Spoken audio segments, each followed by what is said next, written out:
Hi everybody, Theta here. Welcome to the Not Quite Daily Show, Fall 2017 season, Episode 4. Today we're going to be talking about Land of the Lustrous, Episode 4. And I've got to say, this episode was much more of a return to form. The wanton silliness of the snail plot from last episode appears to continue into this one, but as soon as the snail begins to speak, it actually changes from a gag into a character. By episode's end, what appears to be a new comedic relief character turns out to be nothing of the sort. Now, we can look back and see that the seeming silliness and innocuous nature of this character was a smokescreen. It was an illusion meant to fool the audience into underestimating the snail, and so when the characters themselves underestimate what might be going on, the audience finds it relatable. This episode then changes how I have to think about last episode. So, sorry I hated on you, Land of the Lustrous. I should have trusted the instinct that made me pick this show in the first place. Oh, but that snail fight cinematography from last time, yeah, that's still awful. You're still on the hook for that. Now, this video took me a lot longer to do than normal. I'll talk about it more in theme. But a lot was going on this episode that's not just narrative, that's not just characters. And I honestly struggled to get my head around all of it. Now, I don't actually think I succeeded. I don't think I actually did get my head all the way around what's going on in this episode. And again, we'll talk about it in theme. But eventually I have to put a video out regardless. So here we are. Let's talk about the usual suspects here. You'll see what I'm talking about later on in the episode. I've got quite a bit to talk about at the very end as well.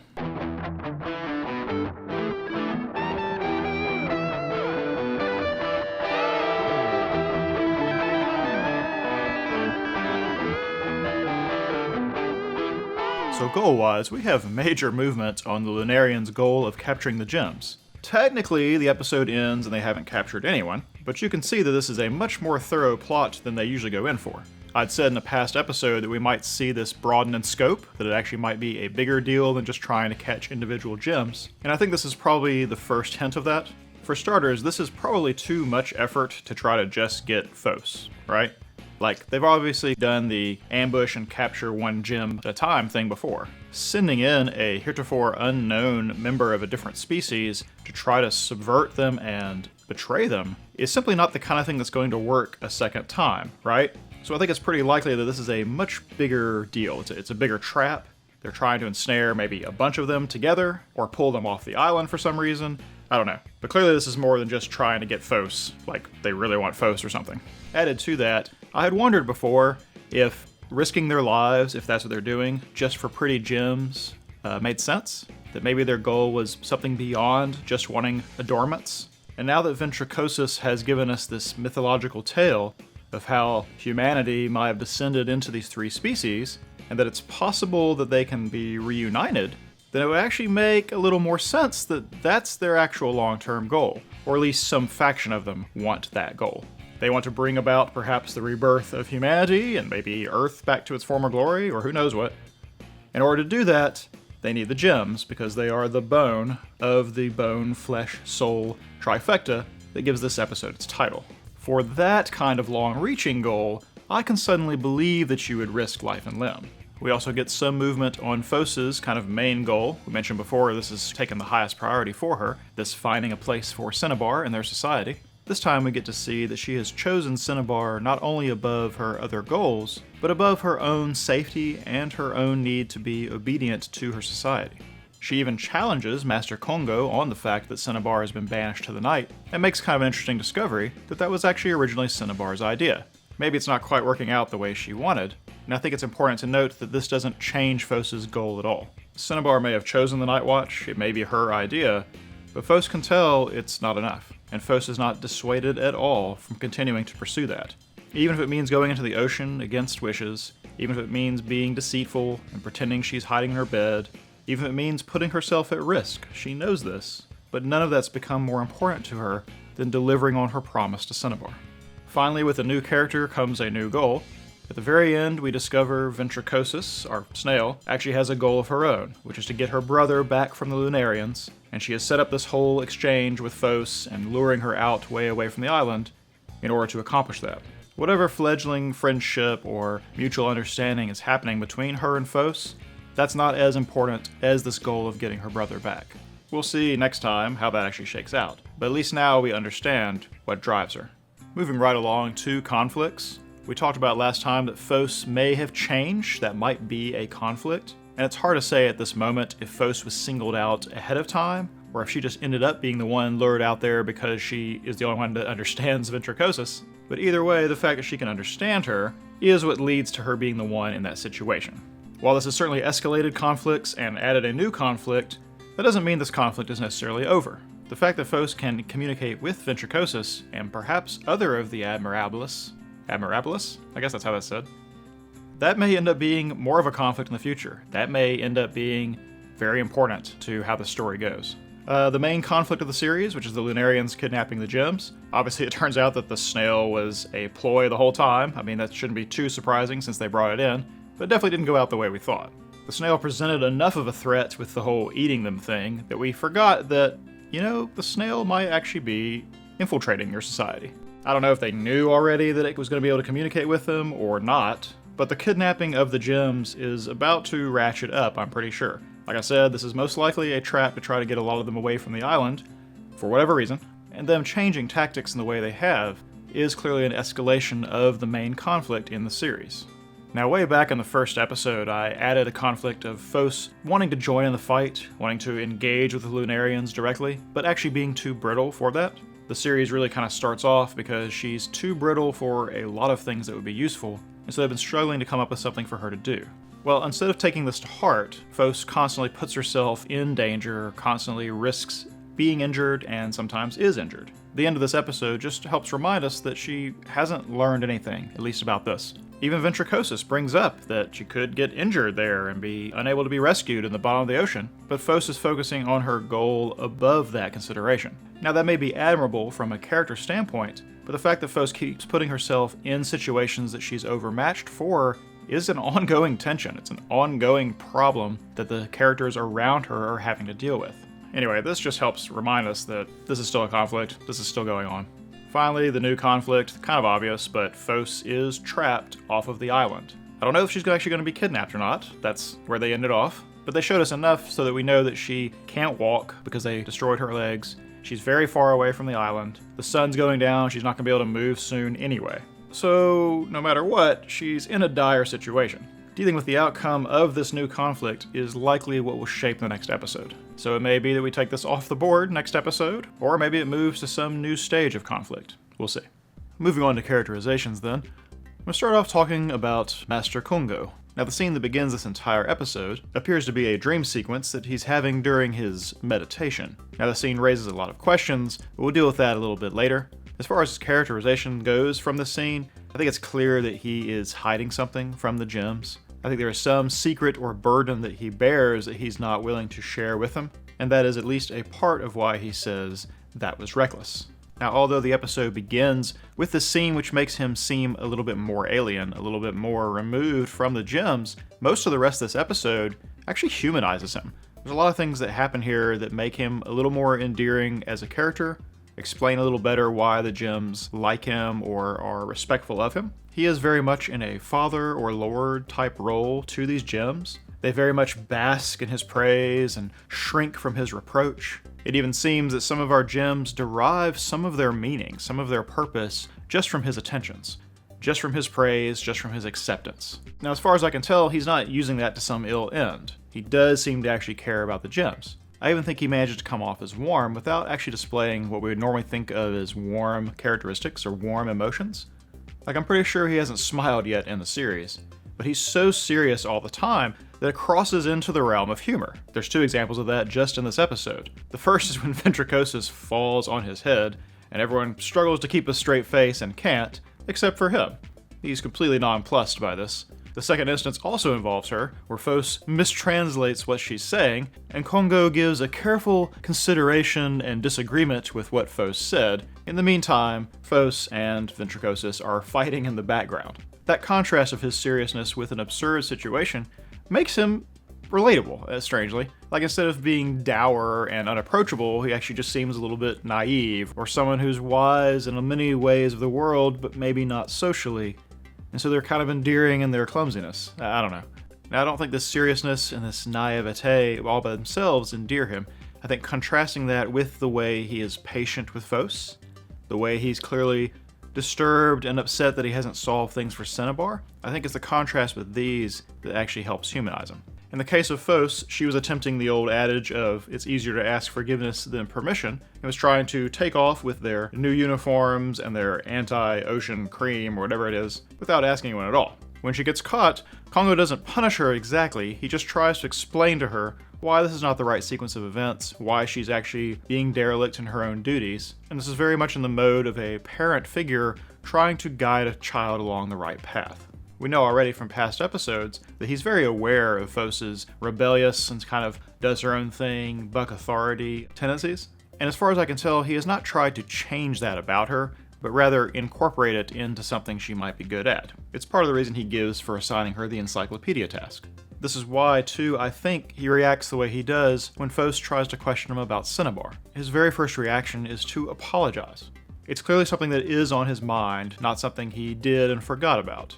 He knows the situation's not perfect. It seems he understands that for Cinnabar, merely living is not enough, even though he tried to argue that. As he says, she is far too kind and far too wise to accept that. And you also get to see how his hands are a little bit tied with the whole night watch thing, because he knows it is probably a little bit useless, and it's obviously not working out the way they hoped, but because it was Cinnabar's idea, he doesn't want to take it from her. After all, her finding her own sense of meaning is what's important here, not what he thinks, right? I think this whole bit where he's talking about Cinnabar, and you can hear the way he feels about it in his voice, you can see the images of him trying to console her in the past. No matter how stern or serious or aloof he may be, and no matter what he is hiding, because I'm positive he's hiding something, I think it's hard to argue that he doesn't legitimately care about the gems, that he legitimately cares about their welfare. Whether or not he's always made the right decisions for that, we're just gonna have to see. I think that's gonna be part of what unfolds in the story. Either way, it was nice to get a little bit broader range of characterization for him, because he is still kind of a mysterious figure in all this. Speaking of Cinnabar, she doesn't actually appear in this episode, but she does show up in two different flashbacks from two different characters. The first is when she's relating to Ventricosus what the deal is with her and Cinnabar, why she feels she has to go to these lengths for her. And I don't really think I considered it before, but Cinnabar likely is entrusting Phos with the secret.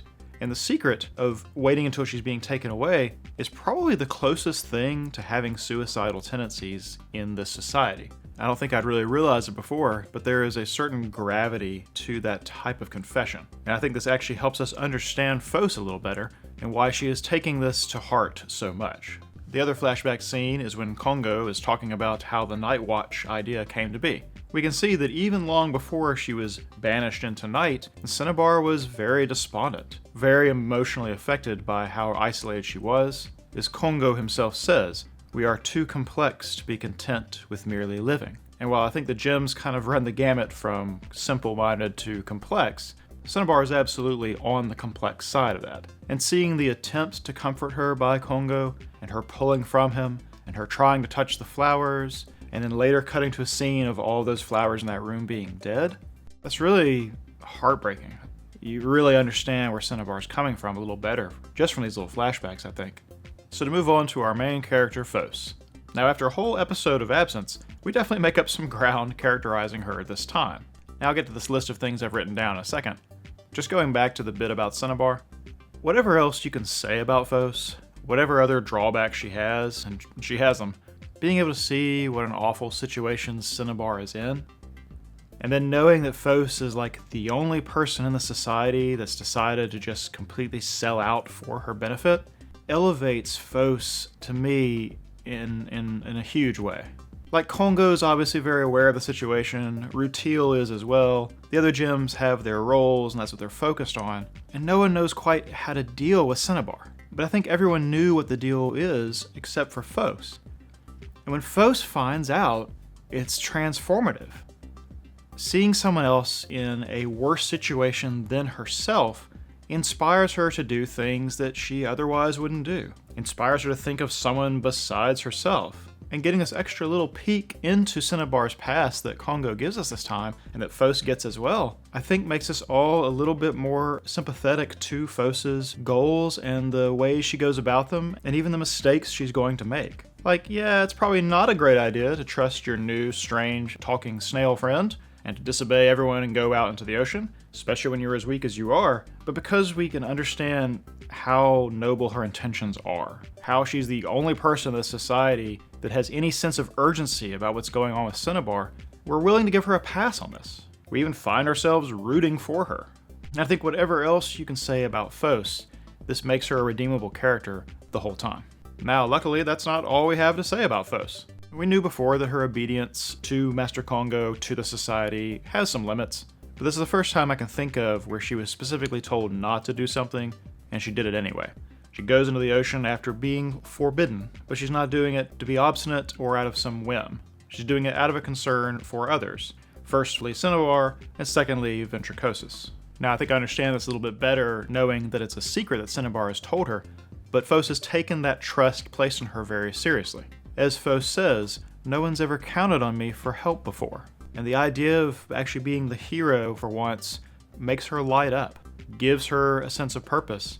I think the fact that she's taken this trust seriously and how much it galvanizes her helps us understand Phos entirely, helps us understand what is driving her. I think giving her Ventricosus as a kind of neutral observer for her to confess all this to lets us see very clearly what Phos is feeling as she tries to justify her actions to someone else. I think this gets strongly reinforced when she's actually going down into the ocean, and it's brought up that she could be injured down there, she could be trapped down there. And Phos explains that it's not that she doesn't understand that, it's that she's the one that started making promises. That is to say, that she's accepted that there may be consequences for her resolve, and she maintains her resolve anyway. Finally, and it's come up before, but Phos can occasionally be oddly perceptive. As much of a space case as she sometimes seems like, she definitely picks up on little things. She definitely could be a thorn in your side if you think you can easily manipulate her.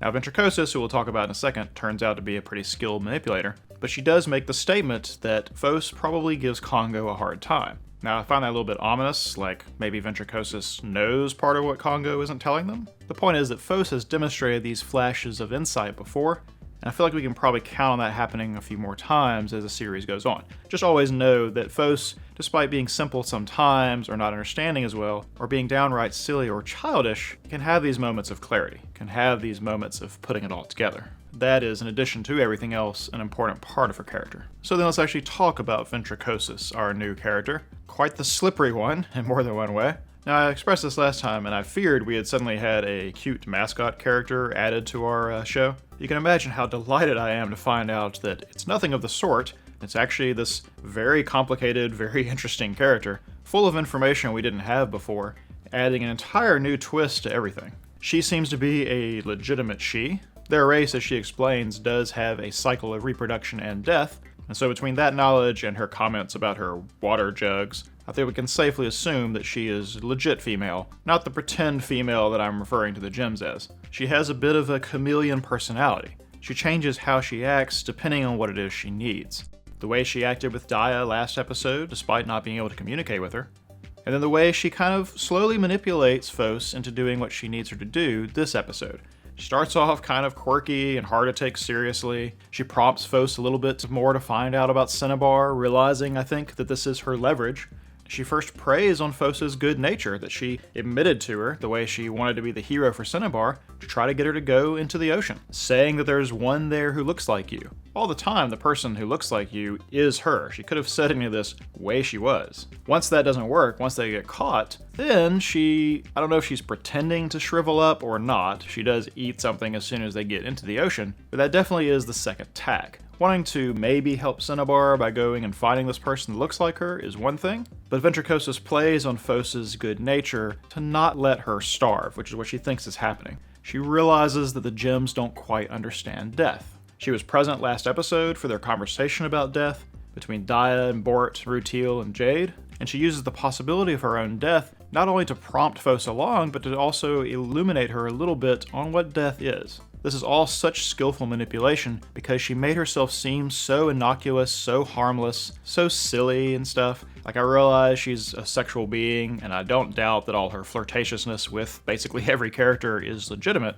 but all this is a very disarming tactic. It makes you not even question that she might have some ulterior motive the whole time. She even says that her mind wasn't working right before, and a lot of this is just coming back to her. Again, keeping us from suspecting that she's had some motive all along. I mean, because maybe she was a little addled and docile when she was a huge snail, when she was fattened up by the Lunarians so that she would grow that giant shell. But obviously luring Phos or someone out that far to where the Lunarians are waiting was a previously decided upon plan, which means who she was had to be capable of understanding and agreeing to that plan back when she was a huge snail. So all of this acting like she just remembered there's someone in the ocean who looks like you, and oh, now that I'm close to my homeland, I'd really like to see it again. This is all just a put on. This is what she wanted from the beginning. Now we'll talk about this, but we don't know yet if Phos was the target, or it just needed to be somebody, or if the idea was to specifically choose someone who would cause the most disruption, or put the most gems in danger. But Ventricosus has managed to get very weak Phos far away in a situation when there's probably people who will come after her, and she does the whole thing just through manipulation. Whether Ventricosus is a good guy, bad guy, somewhere in the middle, which I think is most likely, I think it's very safe to say that this is a dangerous character. This is someone to be wary of. And not just because she's so good at manipulating Phos, and so good at sorting out what's going on in the society, but because she has very strong resolve. She's doing all of this to try to get her brother back. Now, I believe her when she's telling some of these stories where she's having this actual talk with Phos about death. I don't think that she is just a heartless monster. She's still willing to betray the gems to get her brother back. That is her main goal.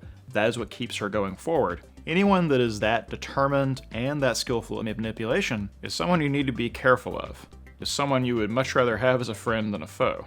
So we do get just a little bit more characterization of two other characters, Rutiel and Euclase. Euclase at this point hasn't gotten a whole lot of characterization other than just as a nice foil to Jade, a little bit more understanding, patient version of her. This time we get to see that she has hidden depths. She's actually very introspective. She's actually a little bit shy. She's much more of the observer than the doer. I'll go over all this again in theme, but this whole conversation between her and Rutiel about death, about what it means, is a very interesting break in the middle of all of this. And choosing Euclase and her character to muse all these things helps us understand Euclase a lot. She's still not some major player, but she's certainly got rounded out quite a bit. At the same time, Rutiel, who really just gets a little bit of characterization as we go along, is shown to have some of the same type of introspection, but she actually seems a little bit more detached from it than Euclase does.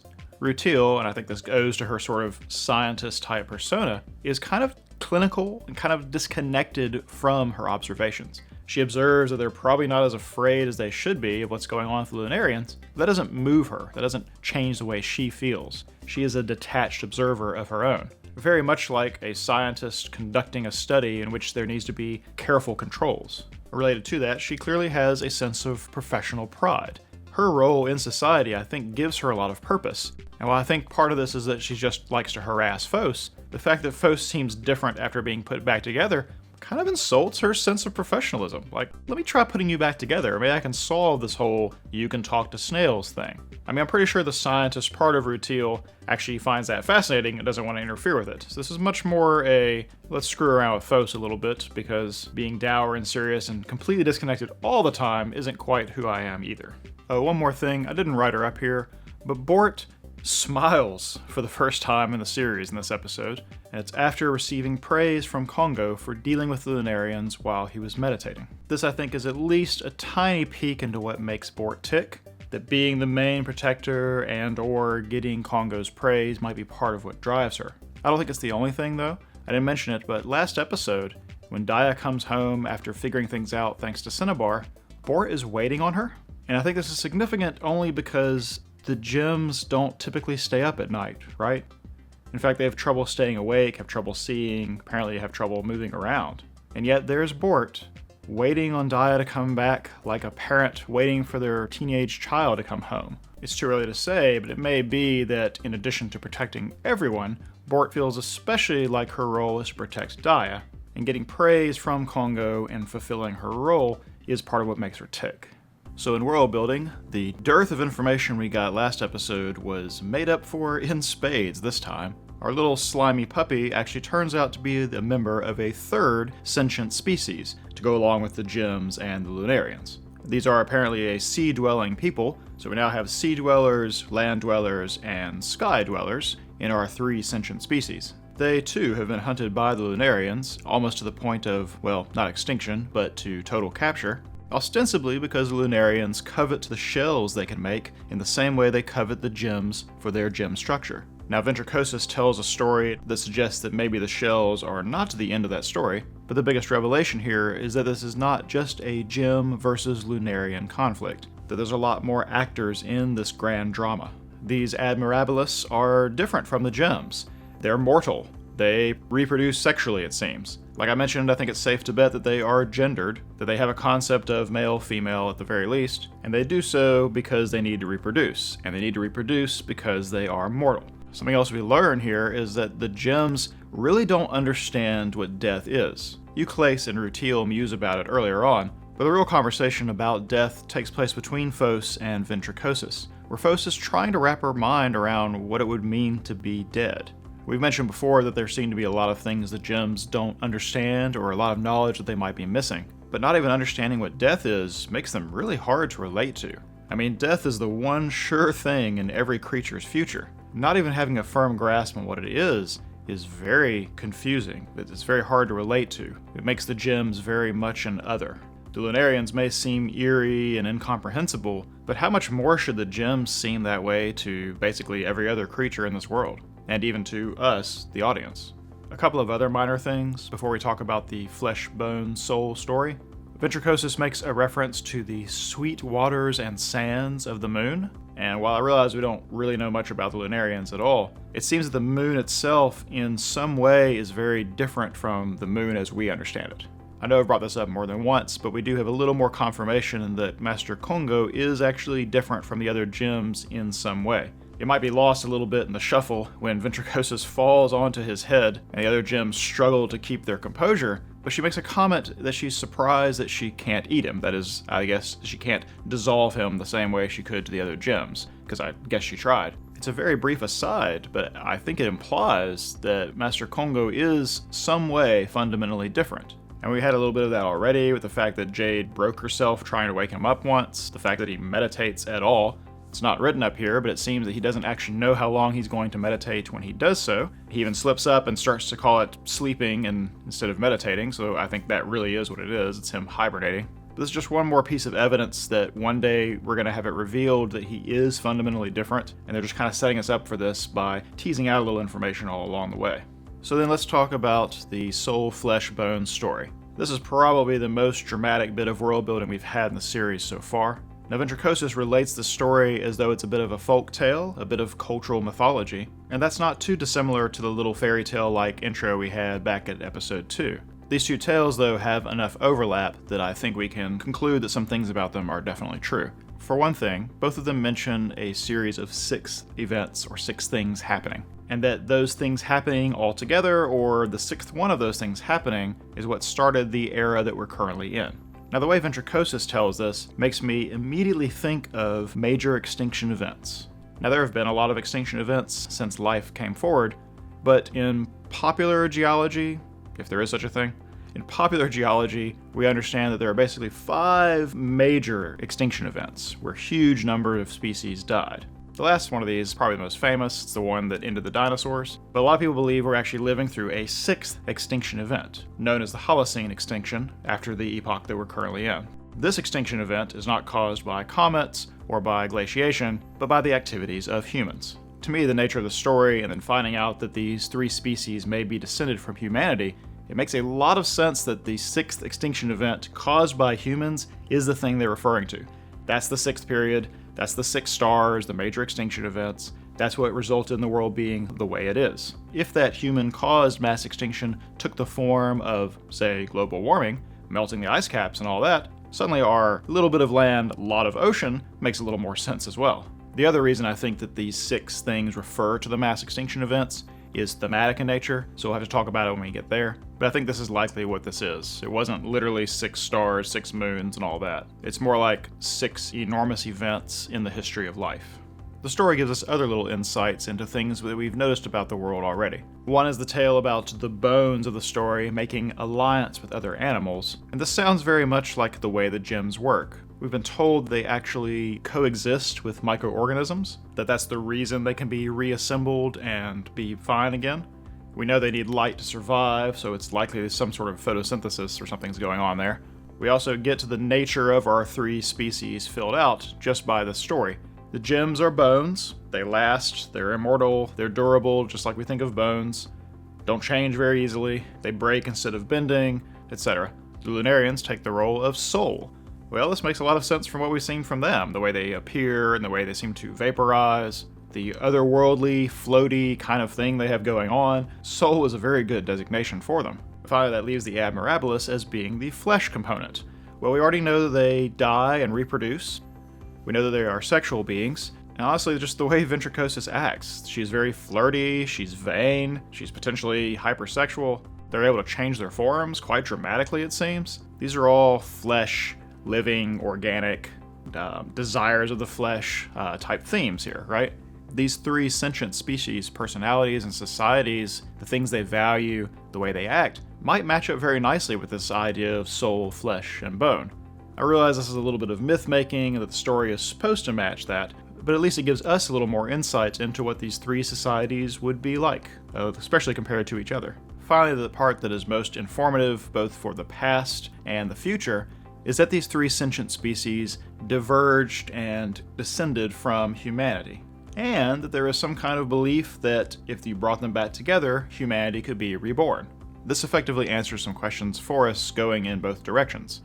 I said before we need to be watching to understand how the society came to be, why it is the way it is. There's lots of funny things about it that suggest it wouldn't have occurred naturally, and also a potential future track, which we talked about already. This actually might be Lunarian's big goal.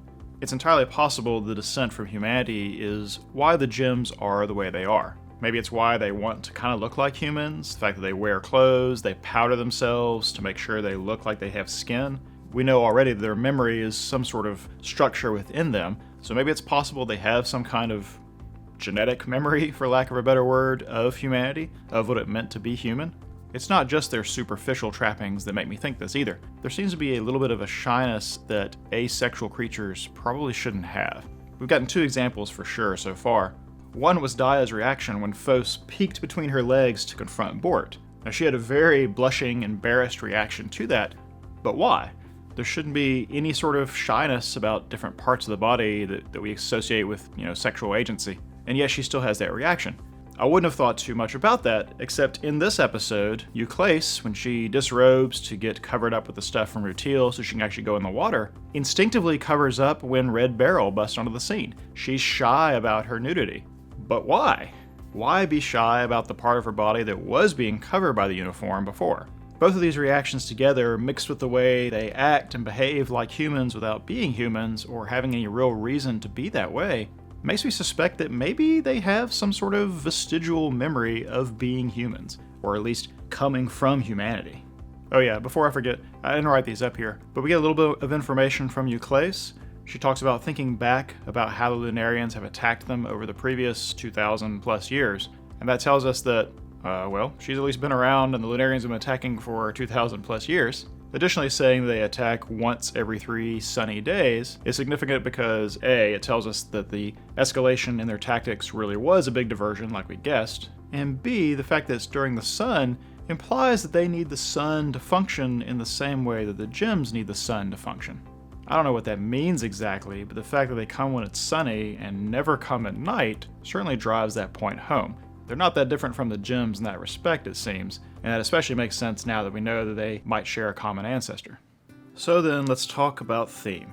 I mentioned already, I struggled to wrap my mind around this episode. All the things that this has introduced into the series, all the new thematic elements, how much they've raised the stakes about the different species and what they might be striving for, how the history of this world might have descended from our own, the implications of what happened and why. There's a lot going on, and they dumped a lot of world building and a lot of new theme on us right before what I think is supposed to be the first act break, which of course is a great time to drop all that information. You can tell the importance of all this just from the way this episode ends. There's a complete tone shift in this last part.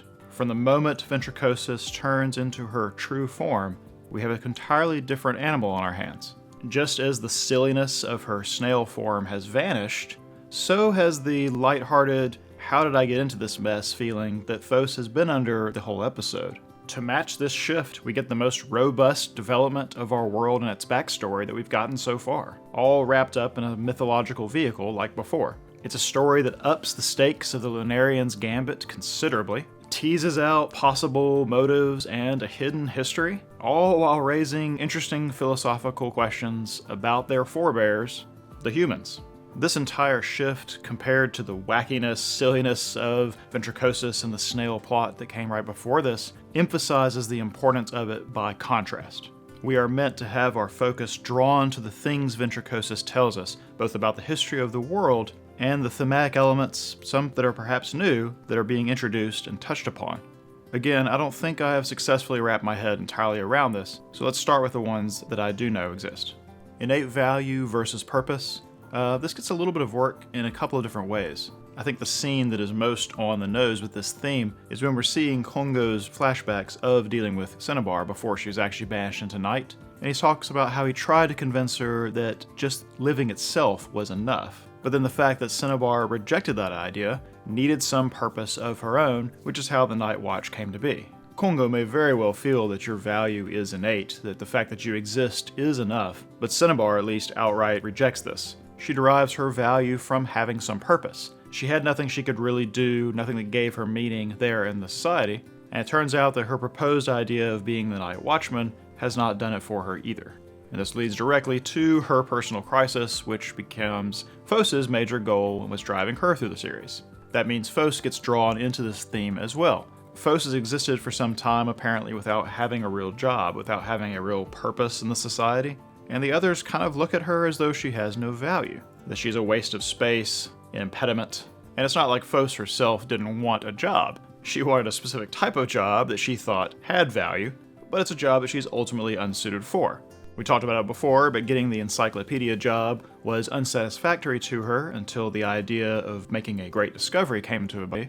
But even that was not purpose enough. It was not until she fixed upon trying to help out Cinnabar that, in some ways, her life had meaning. The first time we see her in the series, she's idly laying in the grass. No cares, concerns, or responsibilities in the world. But after making promise to Cinnabar and taking that burden upon her, she's never not thinking about that. It seems she's never not concerned about it, trying to do something to help it, trying to explore what she can do, wrestling with herself about whether it was a good idea or not.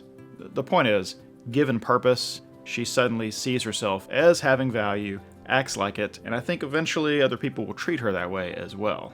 The other way this theme gets played this time, and we're going to have a little bit of a theme bleed over here, but when Ventricosus is trying to explain to Fos about what death is, she implies that no matter how sad it is, death actually gives some meaning to life. That in the same way having a job and purpose gives value to the gems' lives, the fact that mortality has an endpoint gives that life itself some meaning. Now that can definitely be a theme unto itself, and it's certainly an idea that a lot of literature has explored.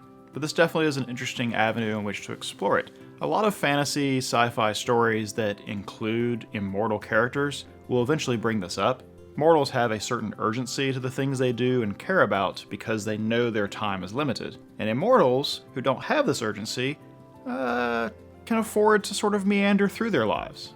I think this is very much why there's no sense of urgency about dealing with Cinnabar. Not from Kongo, not from Rutil, not from anyone else that actually understands the situation.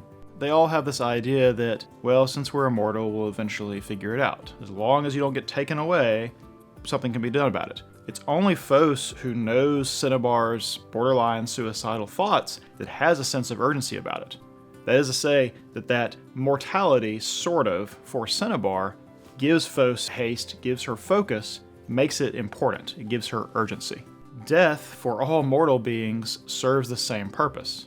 If your days are limited, you have to make your days count. Anyway, this is definitely straying into other thematic territory. I'll talk about it when I get down here. You can probably see already. I don't know entirely what to call this theme, but anyway. We do have some pairs in opposition. The obvious one is the Admirabilis compared to the gems. They do, of course, have a lot in common. They do seem to look alike. They apparently may have a shared ancestor in humanity. Even though it's only Fos that can understand Ventricosus, Ventricosus understands all the rest of the gems fine. And more importantly, it's not just language. She understands what's making them tick. She understands their motivations. This is really the only reason she's able to manipulate Fos in the first place.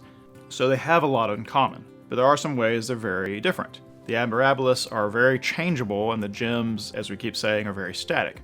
Ventricosus has been in 3 different forms that we've seen her already. Giant snail, little multi-leg slimy puppy version, and then what seems like her actual true humanoid form, in which she is 1 part mermaid, 1 part squid. These are really dramatic changes. Meanwhile, the gems don't change at all. They get cracked and broken and put back together, but they seem to come back together the same way. This is very nicely symbolic of the real difference between them, which is they're mortals and immortals.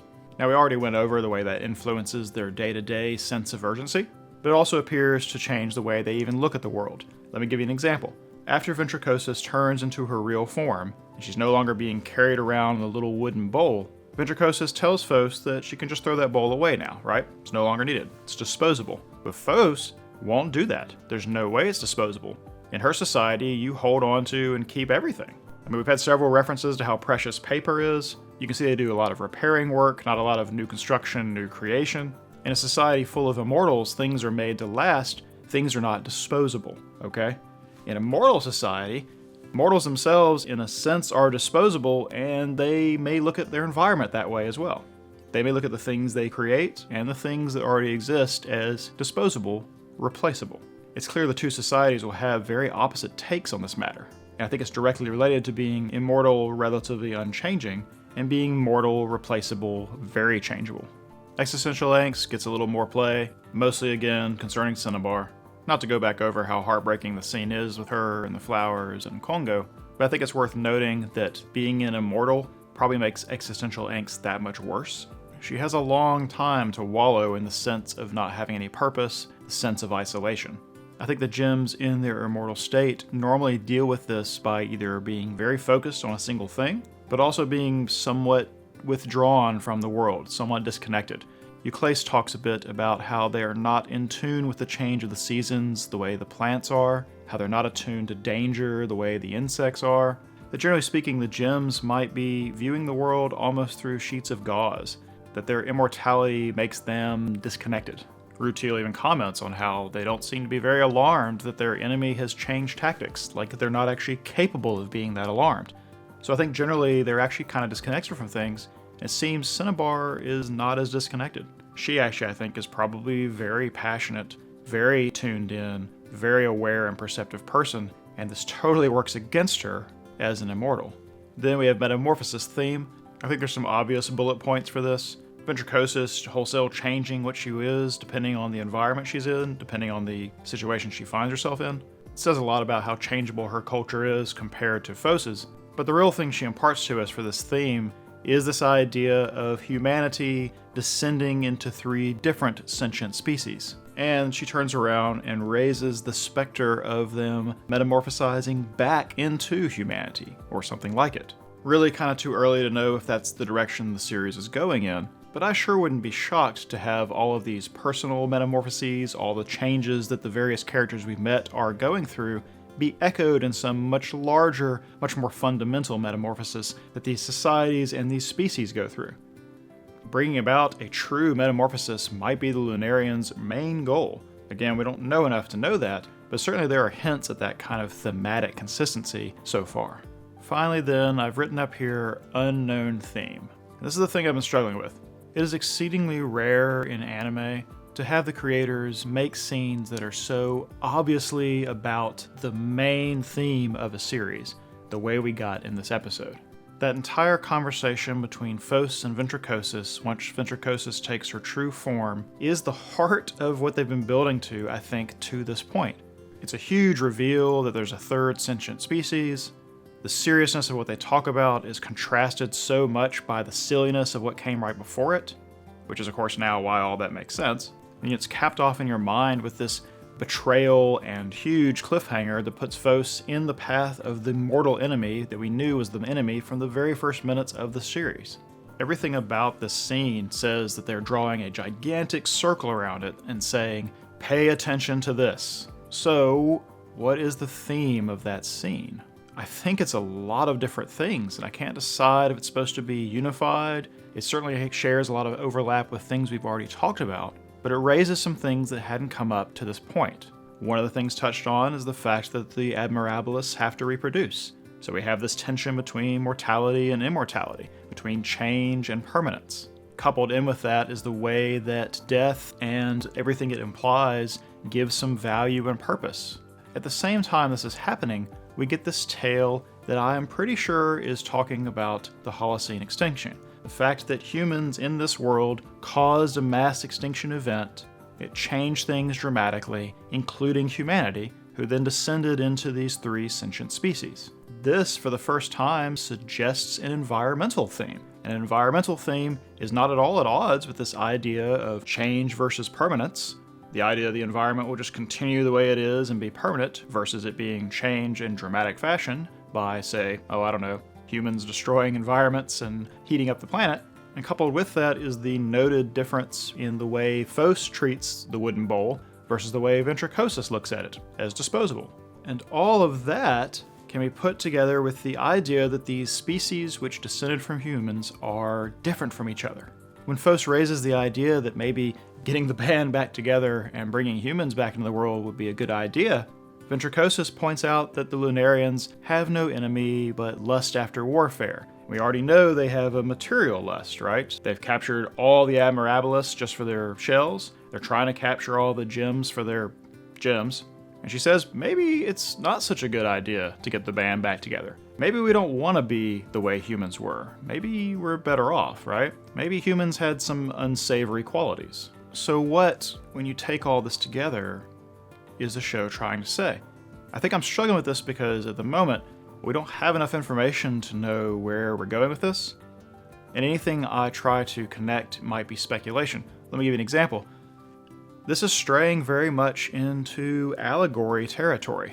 Like, what if humanity was split in such a way that the different sentient species embody different aspects of the human condition, human tendencies? I've pointed out already that Ventricosus is full of desire, which the gems themselves don't seem to have. We know the Lunarians are warlike and greedy, which the gems certainly don't seem to be. I'm not entirely sure the gems even have a concept of personal ownership. The Admirabilis, I'm sure, have some things they value as a society that we don't even know about yet. So what we potentially have here are 3 divisions of humanity at war with each other. The same way one could say that humans are at war with themselves, right? But this is basically breaking philosophical ideas down into societies, which is very much in line with making this a grand allegory. The problem with trying to go ahead and skip ahead and say that's what this is I don't have that information yet. That is way too much speculation, not theme. Theme should be about the patterns we notice so far, not the patterns we anticipate seeing. So I say all of that to say, we're going to be watching this. Obviously something's going on. Obviously the showrunners wanted us to pay a lot of attention to this conversation, to the mythology we have so far, to what it may mean for the future, and the way these species are different from each other. The fact that they might have all come from humanity and may in fact be trying to bring humanity back suggests that they have a focus on philosophy and human psychology as one of their driving desires to tell the story in the first place. This may in fact not just be a single theme that I'm noticing. There might be a man's inhumanity to man theme, and an environmentalism theme, and a learning from the sins of the past theme. We don't know yet. They actually might all be unified, but this is the thing I've been trying really hard to wrap my mind around. It's clear this episode wanted to spend a lot of focus on this, and it may be that we don't have an answer in the immediate future. I could very much see where the next episode would be much more plot, action, goal, conflict driven, rather than answering any of these questions I just brought up. So for now, unknown theme, potentially unknown themes, we'll keep an eye on it, but I don't want to nail it down with a label just yet. Hopefully you understand what I mean when I can see that something much bigger is going on here, but we don't have enough pieces to see what the puzzle looks like yet. So now to our last 2 sections, what to watch for and speculation. Let me try to move us along because I know this video will end up being pretty long. In what to watch for, next time we will finally learn a little something about the Lunarians as characters. So far they've been an unknowable alien force, right? Don't let the fact that they're humanoid fool you. They could be insects or a giant cloud for all the characterization we've gotten so far. Everything we know about them is secondhand. But next time we will get to see if this little deal that they've made with Ventricosus is something that they uphold. Do they take Phos or any of the gems that come to save her, whatever the deal is there? and give the brother back, or do they go for the double cross? This will be our very first peek into how the Lunarians behave as characters, what their own code of ethics, morality, trustworthiness, honor, any of that is. Something else we'll get to see in the Gem Society is how do they react to Phos's disobedience. We've already seen how they react to Phos in Crisis, right? But this was an instance where she was specifically told not to do this thing, did it anyway, and now is probably going to put other members of society in danger. How do the other gems react to this? How does Master Kongo react to this? Will they all react the same way? Will the way they react break depending on how they feel about Phos, or simply how they feel about obedience itself? And I think it'll be interesting to see how Kongo deals with direct insubordination like this, assuming Phos is even around to be dealt with. I think it'll also be interesting to see if Phos was singled out specifically. We've heard it told already that she is a minty green color that the Lunarians are fond of, but this whole plot seems pretty elaborate just to get Phos. I mentioned already that I think it's most likely that it's actually a trap to get more than one of them, because they certainly can't pull this kind of double cross again, but I wonder if Phos was singled out. Ventricosus makes an offhand comment that she wasn't expecting to only be able to communicate with one of them, so it may be the fact that she ate Phos, and that's the reason Phos can understand her, and maybe the reason she can understand the gems in the first place, was just coincidence. But considering how perfectly Phos's personality and her own goals suited Ventricosa's goal of luring her away, I would be surprised to find out that she was singled out. But that raises another question, and something I wanted to watch for already, which is how much do the Lunarians actually know about Gem Society? How do they know where to show up and when? How do they know this was even going to work, or even have a possibility of working? Also, I want to watch to see how Ventricosus really is as a character. Now that the facade is down, now that the trap is sprung, how will she behave? Because we can kind of throw out a lot of the things we know about her so far. I think sometimes she was being genuine, I think sometimes she was putting on a certain persona to get what she wanted, but it'll be interesting to see if she's sympathetic towards the gems now that she's lived among them, now that she's gotten to know a few of them. I mean, she obviously was a conspirator from the beginning. Despite acting like she couldn't have thought or had no way to think clearly when she was a giant snail, the Lunarians would have had to have explained this whole scheme to her while she was in that form, or it never would have worked. But even though she was a conspirator from the beginning, she had no context for what she was doing, right? Like, if you told Morgana and Gaucher that they could get Heliodor back, and all they have to do is infiltrate this kingdom full of weird snail people, I don't think that they would object to that. I think they might jump on that chance.